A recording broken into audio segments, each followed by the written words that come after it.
नमस्कार, बहुत स्वागत है आप सभी का अपना उत्तर प्रदेश में। मैं हूं आपके साथ चेतन पाठक। खबरों की शुरुआत करेंगे। स्वामी प्रसाद मौर्य का बयान निकलकर सामने आया है। उन्होंने अपने बयान में कहा है कि जब तक कोर्ट का फैसला नहीं आ जाता तब तक ज्ञानवापी मस्जिद है, इससे कोई इनकार नहीं कर सकता। साथ ही जब तक उच्च न्यायालय का निर्णय नहीं आ जाता तब तक कोई भी सकारात्मक या नकारात्मक बयान नहीं दिया जा सकता है। जब तक निर्णय नहीं आता है तब तक वो ज्ञानवापी मस्जिद ही है। वहीं बद्रीनाथ और केदारनाथ मंदिर का भी सर्वे होना चाहिए। स्वामी प्रसाद मौर्य ने अपने इस बयान को लेकर कहा कि मैं चुनाव संबंधी कोई बयान नहीं देता। ज्ञानवापी मस्जिद है, इसीलिए प्रकरण माननीय उच्च न्यायालय में गया है। अगर ज्ञानवापी मंदिर होता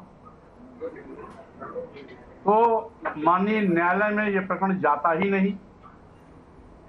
विवाद की शुरुआत ही यहीं से हुई है कि वो ज्ञानवापी मस्जिद है, 5 वक्त की अभी भी उसमें नमाज पढ़ी जाती है, और जब तक माननीय उच्च न्यायालय का कोई निर्णय अन्यथा नहीं आ जाता तब तक वो ज्ञानवापी मस्जिद है, इसको कोई इनकार नहीं कर सकता है। अब खबर लखनऊ से है, जहां कार्यक्रम गोमती नगर के सीएमएस ऑडिटोरियम में सड़क सुरक्षा सप्ताह का समापन हुआ। समापन कार्यक्रम में मुख्य अतिथि के रूप में परिवहन मंत्री दयाशंकर सिंह शामिल हुए। परिवहन मंत्री दयाशंकर सिंह ने सड़क सुरक्षा पर सुझाव दिए। सड़क सुरक्षा के नियमों का पालन कर जान बचा सकते हैं। सड़क सुरक्षा के प्रति सभी लोगों को जागरूक होना होगा। सड़क सुरक्षा पखवाड़ा आयोजित करने के लिए विभाग को धन्यवाद दिया।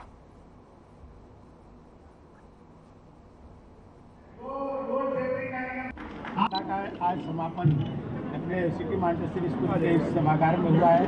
हमारे परिवहन विभाग के सभी अधिकारी और यातायात पुलिस के सभी अधिकारियों ने मिलकर के ये पखवाड़ा चलाया है। लोगों में जागरूकता लाने का बहुत प्रयास किया है। अपने बच्चों को भी, समाज के विभिन्न वर्ग के लोगों को भी सड़क सुरक्षा पखवाड़े में जोड़ने का काम किए। हम लोग को पूरा विश्वास है कि हम लोग जब सुरक्षा नियमों को पालन करेंगे तो मृत्यु दर को कम कर सकते हैं। माननीय योगी आदित्यनाथ जी हम सबको लक्ष्य दिया है कि किसी भी कीमत पर ये मृत्यु दर को आपको लोगों को 25% से नीचे ले आना है। सरकार के पूर्वी उत्तर प्रदेश में बीते करीब 15 दिन से भीषण उमस भरी गर्मी से आम जनजीवन अस्त व्यस्त है। इस बार मानसून पूर्वी उत्तर प्रदेश में रूठा होने की वजह से 1 जून से अब तक अनुमान बारिश से लगभग 35% कम बारिश हुई है। वहीं पश्चिमी उत्तर प्रदेश में अनुमान बारिश से लगभग 16% अधिक बारिश हुई है।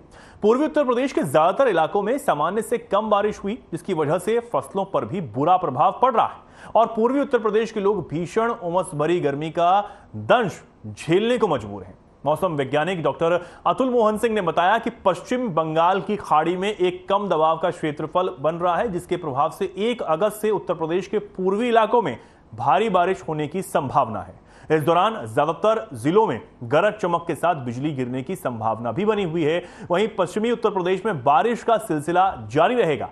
आने वाले 48 घंटों में पूर्वी उत्तर प्रदेश के निवासियों को भीषण गर्मी से कुछ राहत जरूर मिलेगी।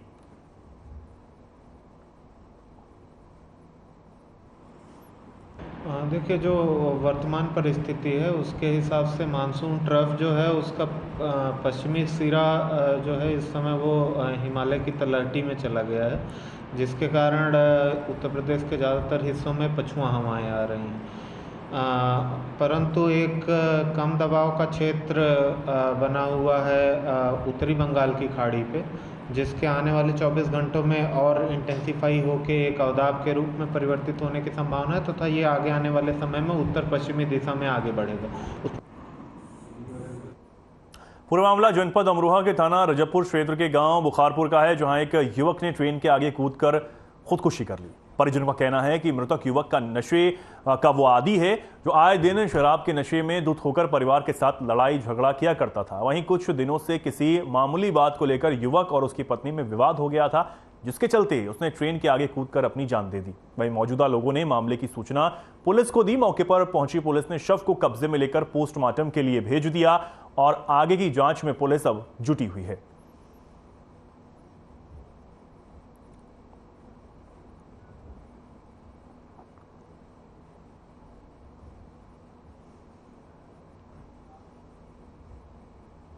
खबर कानपुर से है, जहां कानपुर में all India Muslim personal law board के सदस्य और इंडियन नेशनल लीग के राष्ट्रीय अध्यक्ष मोहम्मद सुलेमान का बयान सामने आया है।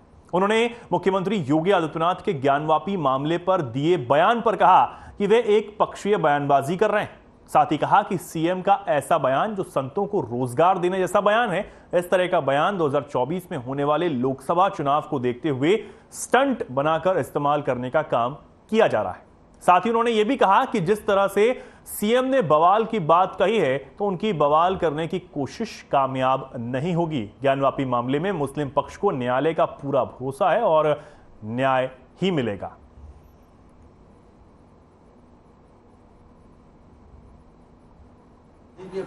योगी जी ने जो बयान दिया है आज, वो प्रदेश के, भारत के सबसे बड़े प्रदेश के मुखिया के हैसियत से गैर कानूनी बयान है, उत्तेजनात्मक बयान है। प्रदेश के मुखिया को बयान नहीं देना चाहिए। ये बयान ऐसा लगता है कि पक्षकार ने दिया है। प्रदेश के मुखिया को तो कानून और संविधान का संरक्षक होना चाहिए। कानून के अंतर्गत लोकसभा में एक संशोधन बिल पास हो चुका है बाबरी मस्जिद केस आने के बाद, जिसके अंतर्गत 15 अगस्त 1947 को जो पूजा स्थल, जो उपासना गृह जिस स्थिति में हमें मिला है, विरासत में मिला है, जो वो धरोहर है हमारी, और उसका प्रोटेक्शन, उसकी यथास्थिति बनाए रखने की जिम्मेदारी सरकार की होती है। कानपुर पुलिस को बड़ी सफलता हाथ लगी है। दरअसल 25 जुलाई की रात शिव कटरा इलाके बने एक जनरल स्टोर में चोर ने चोरी की घटना को अंजाम दिया था। चोरी की सारी घटना दुकान में लगे सीसीटीवी कैमरे में कैद हो गई थी, जिसके बाद गुप्त सूचना के आधार पर पुलिस ने शातिर चोर को गिरफ्तार कर लिया। वहीं डीसीपी ने प्रेस वार्ता करते हुए बताया कि पकड़े गए चोर का नाम मोहम्मद विकी है, जो मध्य प्रदेश के दतिया जिले का रहने वाला है। खास बात यह है कि यह चोर अकेले ही सारी घटनाओं को अंजाम देता। फिलहाल पुलिस ने शातिर चोर के पास से 3,24,000 रुपए बरामद किए हैं। वहीं इस खुलासे से प्रभावित होकर पुलिस कमिश्नर ने खुलासा करने वाली पुलिस टीम को 25,000 रुपए इनाम देने की घोषणा भी की है।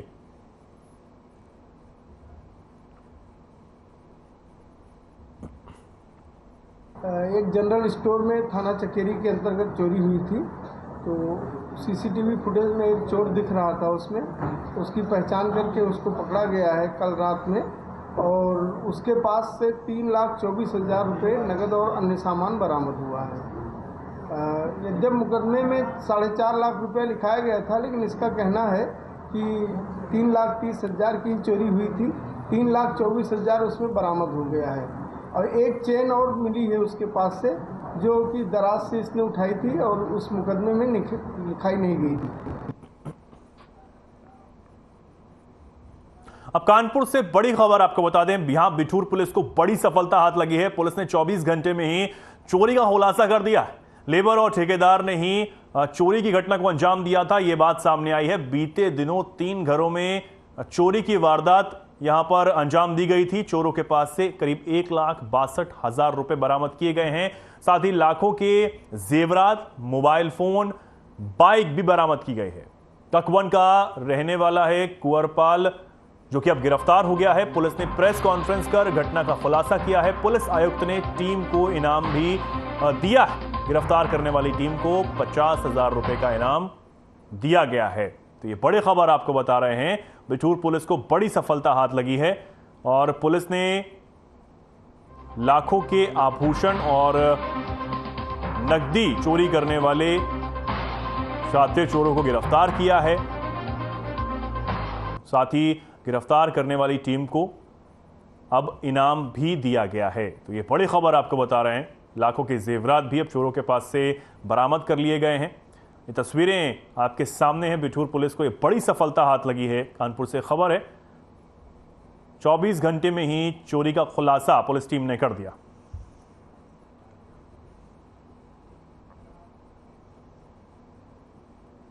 कानपुर के बिदरू थाना क्षेत्र में छात्रों के बीच चल रहा विवाद इतना गहरा गया कि छात्र ने स्कूल के अंदर अपने दोस्त की चाकू से गोदकर निर्मम हत्या कर दी। स्कूल के भीतर हुई इस सनसनीखेज वारदात से क्षेत्र में सनसनी फैल गई। सूचना मिलने के बाद पुलिस और फॉरेंसिक टीम पहुंची और वारदात स्थल को सील कर दिया गया, जिसके बाद फॉरेंसिक टीम ने मौके से आला कत्ल बरामद किया है। पुलिस ने आरोपी छात्र को भी गिरफ्तार कर लिया है। पुलिस के मुताबिक दोनों छात्रों के बीच पिछले कई दिनों से आपस में किसी बात को लेकर विवाद चल रहा था और पहले भी दोनों के बीच कई बार मारपीट तक हो चुकी थी। इस बिंदु पर पूरी तरह से जांच की जा रही है।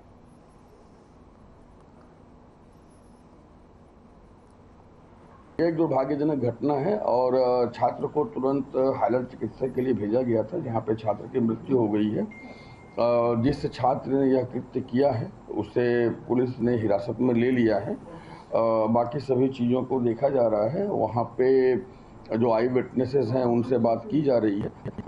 प्रयाग विद्या मंदिर इंटर कॉलेज में एक घटना हुई है। लगभग सुबह 10:30 बजे एक विद्यार्थी ने दूसरे विद्यार्थी को चाकू से वार किया, जिसकी वजह से उस पीड़ित विद्यार्थी को तुरंत ही अस्पताल लेकर जाया गया, लेकिन वहाँ पर उसकी मृत्यु हो गई है। और इस मामले में जिसने हमला किया था वह व्यक्ति पुलिस की हिरासत में है।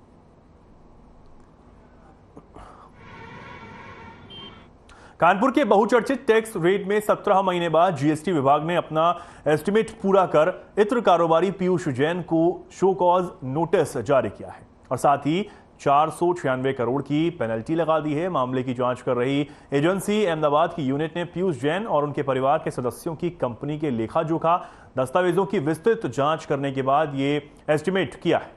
दिसंबर 2021 में कानपुर के रहने वाले पीयूष जैन के घर से 197 करोड़ रुपए बरामद हुए थे। जीएसटी विभाग के मुताबिक पीयूष जैन ने अपनी और अपने परिवार के सदस्यों की कंपनी से 3000 करोड़ का माल बेचा, जिस पर 466 करोड़ की पेनल्टी लगाई गई है।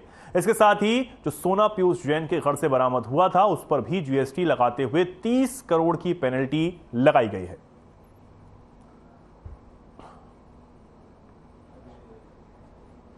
पीयूष जैन के मामले में इस समय अभियोजन माननीय स्पेशल सीजीएम कोर्ट में स्टार्ट हो गया है। माननीय स्पेशल सीजीएम कोर्ट में कल 1 अगस्त को सुनवाई हेतु नियत है। इसमें 2 मुकदमे चल रहे हैं इनके खिलाफ, पीयूष जैन के खिलाफ। इसमें बाकी और लोगों के खिलाफ भी शो कॉज नोटिस विभाग के द्वारा जारी किया गया है, जिसमें जो 197 करोड़ रुपए कैश बरामद हुआ था उसमें कुल 11 लोगों के खिलाफ नोटिस शो कॉज का जारी किया है विभाग के द्वारा।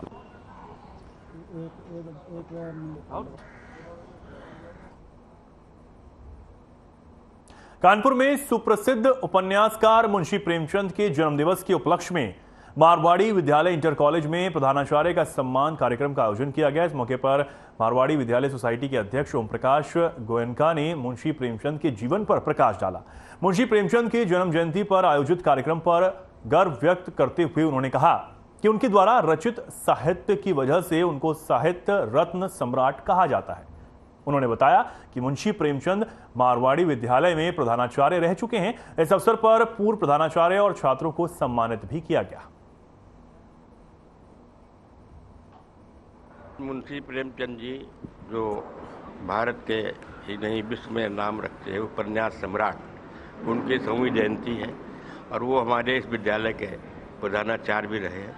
उन्हीं के सम्मान में ये कार्यक्रम का आयोजन किया गया और उसी के साथ में जो पूर्व प्रधानाचार्य रहे हैं, पूर्व छात्र रहे हैं, उनका सम्मान किया गया है। और आगे की क्या हमारी रूपरेखा है विद्यालय की, कैसे हम बच्चों का भविष्य और उज्ज्वल बनावें। इस विद्यालय में मेरे जानकारी में पहली बार पूर्व प्रधानाचार्यों का एवं पूर्व छात्रों का सम्मान समारोह हम लोगों ने आयोजित किया है और यह मुंशी प्रेमचंद जी जो इस विद्यालय में प्रधानाचार्य के पद पर सन 1921 से 1922 के बीच में रहे हैं, उनके जन्मशती के अवसर पर आयोजित किया गया है। कितने बच्चों को सम्मानित किया है? 4 तो मेधावी बच्चों को सम्मानित किया है और इसके अलावा लगभग 50 पूर्व छात्र जो इस कानपुर में जीआरपी ने चेकिंग के दौरान भारी मात्रा में गांजा पकड़ा। साथ ही गांजे के साथ 2 गांजा तस्करों को गिरफ्तार किया गया है। गांजा तस्करों के पास से 18 किलो 800 ग्राम गांजा बरामद किया गया है। जीआरपी इंस्पेक्टर ने बताया कि गांजा तस्कर बिहार से गांजे को लाकर कानपुर और अन्य शहरों में सप्लाई करते थे। गांजे की कीमत लाखों में बताई जा रही है। गांजा तस्करों का आपराधिक इतिहास भी अब खंगाला जा रहा है।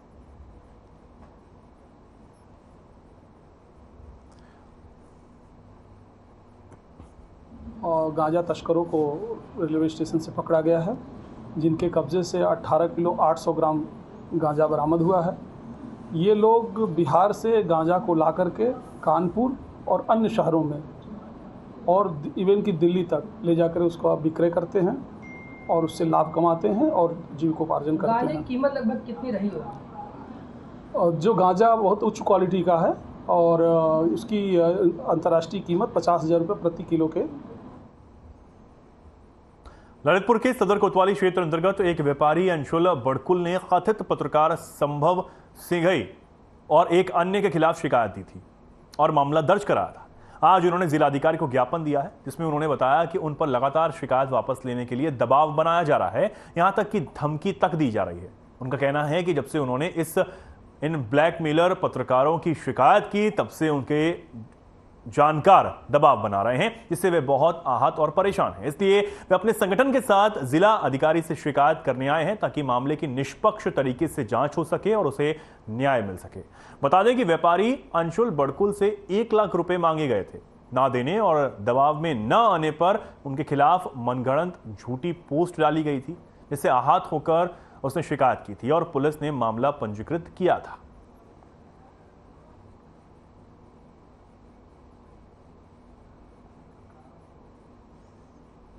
अब खबर ललितपुर से है, जहां पुलिस अधीक्षक के निर्देश और जनपद में अपराध के रोकथाम और अपराधियों की गिरफ्तारी के लिए विशेष कार्यक्रम चलाए जा रहे हैं। इसी कड़ी में हाल ही में पुलिस ने चेकिंग के दौरान एक व्यक्ति को 1 किलो 60 ग्राम गांजे के साथ गिरफ्तार कर लिया।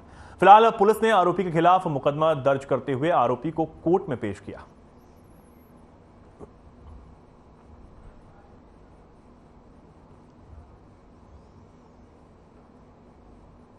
लखनऊ रेंज आईजी तरुण गाबा ने सीतापुर पहुंचकर पुलिस अधीक्षक कार्यालय में पुलिस अधिकारियों के साथ समीक्षा बैठक की। इस दौरान जनपद सीतापुर में शासन और पुलिस महानिदेशक की ओर से चलाए जा रहे अभियान ऑपरेशन कन्वेंशन, ऑपरेशन दृष्टि, जनसुनवाई पोर्टल, IGRS के बिंदुओं पर गहन समीक्षा की गई और आगंतुक कक्ष का निरीक्षण भी किया गया। आईजी तरुण गाबा ने पुलिस अधीक्षक कार्यालय में वृक्षारोपण भी किया। आईजी तरुण गाबा ने कहा कि लापरवाही बरतने वाले थानेदारों पर सख्त कार्रवाई की जाएगी।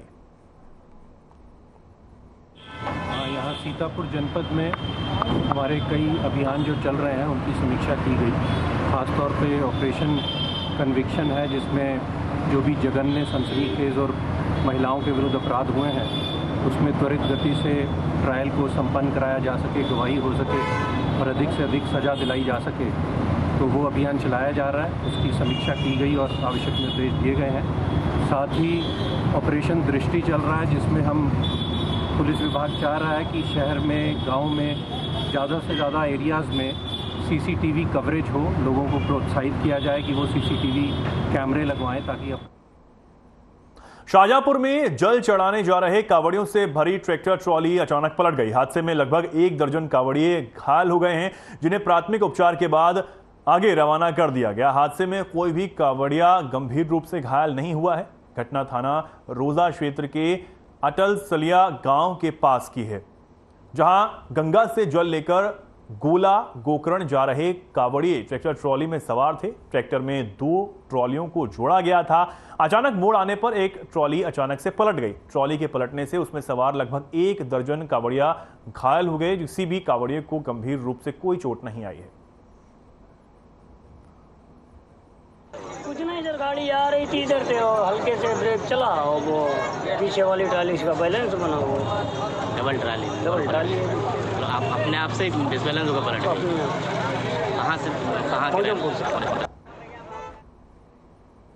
शाहजहांपुर में नगर निगम कर्मचारियों ने वेतन न मिलने पर धरना शुरू कर दिया है। नगर निगम के ठेका कर्मचारियों का कहना है कि हमारी सैलरी समय से न मिलने पर हमारा परिवार भुखमरी की कगार पर आ गया है, जिस वजह से हमारे जितने भी कर्मचारी हैं उन सभी के परिवारों को काफी दिक्कतों का सामना करना पड़ रहा है। इसी वजह से सभी नगर निगम के ठेका कर्मचारियों ने यह धरना रखा है। यह धरना तब तक ऐसे ही चलेगा जब तक हमारे सभी ठेका कर्मचारियों को 2 महीने का वेतन और EPF नहीं दिया जाता। साथ ही उन्होंने यह भी कहा कि मांगे पूरी न होने पर कोई भी कर्मचारी वार्ड में काम करने नहीं आएगा। दौर फिर से वही आ गया अंग्रेजों वाला। आप उसमें झगड़ा करना, फसाद करवाना, वर्करों को डिवाइड करना, और अपना काम सीधा करें। ये राजनीति खैर शाहजहाँपुर में तो नहीं चलेगी, चाहे जहाँ भी चले। ये पहली बार जो इन्होंने 3 छुट्टियाँ काट ली थी, उस पर हम लोगों ने ज़्यादा वो नहीं किया, लेकिन लड़ाई हम वो भी है हमारी वर्करों की 3 छुट्टियाँ वो भी मिलना चाहिए। प्लस इस बार तो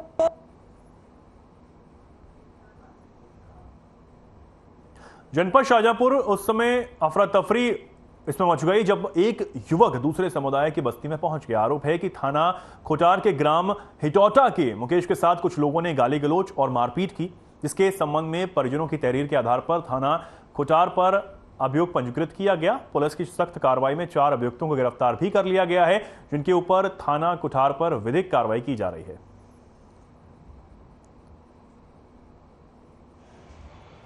एक मुकेश नाम का युवक दूसरे समुदाय की बस्ती में गया हुआ था, वहाँ आपस में कुछ साहसुनी हुई, उसके साथ मारपीट हुई। जब वो वापस आ रहा था, उसके पीछे पे 6 कुछ लोगों ने आकर घर पे आके मारपीट की।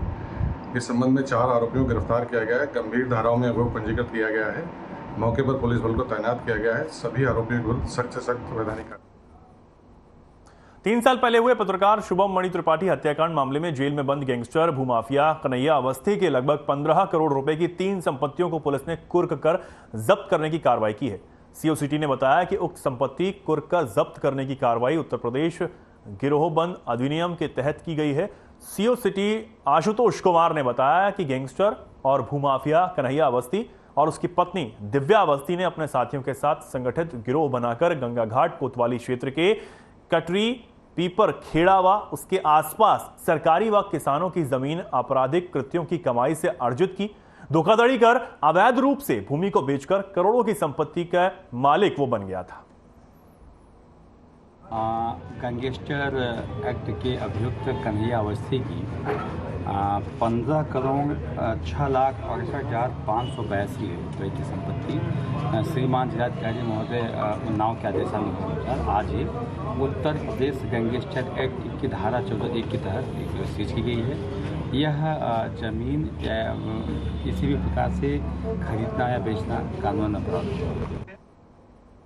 अब पीलीभीत से बड़ी खबर आपको बता दें, ग्रामीणों पर यहां आरोप लगा है कांवड़ियों के थप्पड़ मारने का आरोप है। गुस्साए कांवड़ियों ने सड़क पर ही जाम लगा दिया। सूचना पर पहुंचे सीओ सर्कल थानों की पुलिस भी यहां पर मौके पर पहुंची। कार्रवाई को लेकर कई घंटों तक यहां हंगामा होता रहा। जिले में कांवड़ियों को थप्पड़ मारने की यह दूसरी घटना बताई जा रही है। पुलिस ने 4 नामजद सहित 5 पर मामला दर्ज कर लिया है। अधिकारियों ने कड़ी मशक्कत के बाद किसी तरह जो जाम है उसको खुलवाया। कोतवाली देवरिया कला के घुरी पट्टी क्षेत्र की यह घटना है। तो ग्रामीणों पर कांवड़ी के साथ बदतमीजी करने का जो आरोप है वो यहां पर लगा है, थप्पड़ मारने का आरोप लगा है। बताया जा रहा है कि ये कोई पहली घटना नहीं है, ये इससे पहले भी इस तरह की घटना जो है वो हो चुकी है। हालांकि इसके बाद जो कांवड़िए हैं उन्होंने जाम लगा दिया, जमकर हंगामा किया। इसके बाद पुलिस को इसकी सूचना मिली और पुलिस ने मौके पर पहुंचकर समझाइश यहां पर की है और किसी तरह जाम को खुलवाया।